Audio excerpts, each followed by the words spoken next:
Yun. So, ngayon, pupunta tayo sa shop kung saan dinala natin yung Mirage na nabangga a month ago. And up to until now kasi hindi pa namin nare-release. No? Ito yung isa sa mga problema bakit kailangan nyo ng insurance kung wala talaga kayong enough na pera sa pagpapagawa ng damages ng sasakyan na mababangga ninyo. It's really hard kasi still ang mga Pilipino they don't trust the insurance. No? We know it. Pero when it comes to the payment, tulad yan, ako mismo may-ari nitong insurance, ng insurance agency, na experience din na yung nakabangga sa amin, up to until now, hindi mo nagbabayad. Diba? There are problems na ganun.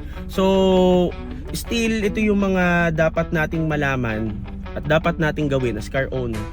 Be responsible. No, mamaya, papakita ko sa inyo yung nangyari. Or, actually, tapos na siya. Inunti-unti lang naman niya. The problem is, hindi makalabas yung sasakyan dun sa kasa or sa pagawaan kasi nga, until now, hindi pa rin siya nagbabayad. So, sige, puntahan natin yon. Tapos discuss ko sa inyo yung mga nangyaring procedures doon, no. Kapag ang isang kotse na makakabangga sa inyo ay walang insurances, napakasakit sa ulo talaga. So, sige, puntahan natin yon and discuss natin yon further.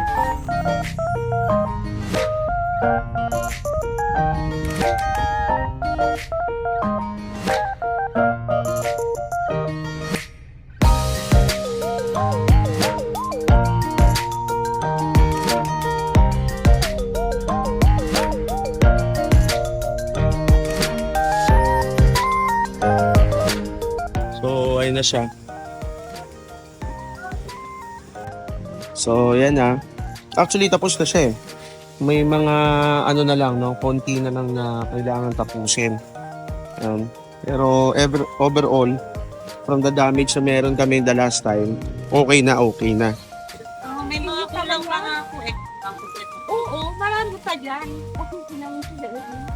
So, kasi yan na, yung latero, sinisingil na rin yung shop na to. Di pa rin sila binabayaran kasi yung nakabangga, di pa rin nagbabayad. So, yun nga, na-discuss namin kanina, isa-settle naman daw nung nakabangga and also yung mga damages pa, na kulang pa kasi sila pati yung payment nila. Actually, 33,000 pa yung kulang nila doon sa pinagpagawa namin nung Mirage, no? Now, tulad ng lagi namin nire-remind sa lahat ng customers and sa lahat ng car owners, even the motorcycle owners, kapag wala naman tayong enough na pera, no, kapag tayong nakabangga, then kailangan talaga natin pagkatiwalaan ng insurance, no? Yun yung pinakamahalaga. Kasi tulad po nun, yung L300 nila or yung pangbiyahe po nila, hindi naka-insurance, TPL lang, nakabangga, almost 130,000 yung damage. Inunti-unti nila sa loob ng almost 1.5 month nang walang result. So, mahirap siya.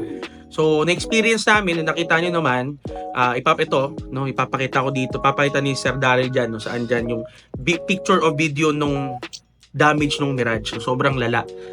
So, imbis na maka-istorbo tayo or makaperwisyo tayo ng mga tao sa paligid natin, for me, no, the best suggestion ko sa inyo, kumuha kayo ng insurance. Kasi tulad niyan, isa't kalahati magto 2 months na siyang hindi gumagalaw sa pagawaan. Talagang inutay-utay. Although, in good faith naman, binabayaran. Yun nga, sabi nga niya, nung may-ari nung negosyo rin yun, negosyante rin, sabi nga niya, wala daw silang enough budget para doon.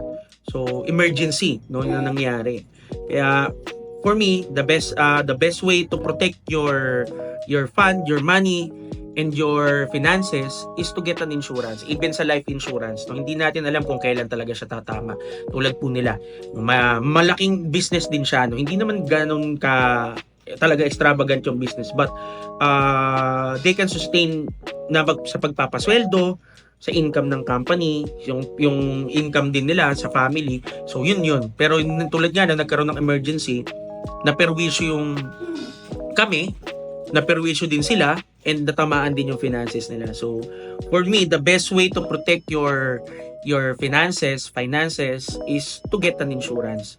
Kahit na sinasabi ng mga iba na mahirap yan, blah blah blah, maraming ganyan, maraming hearsay. Pero pag tumama sa inyo, kayo mismo yung directly na tinamaan at naapektuhan nun, doon mo masasabi na very important po yun.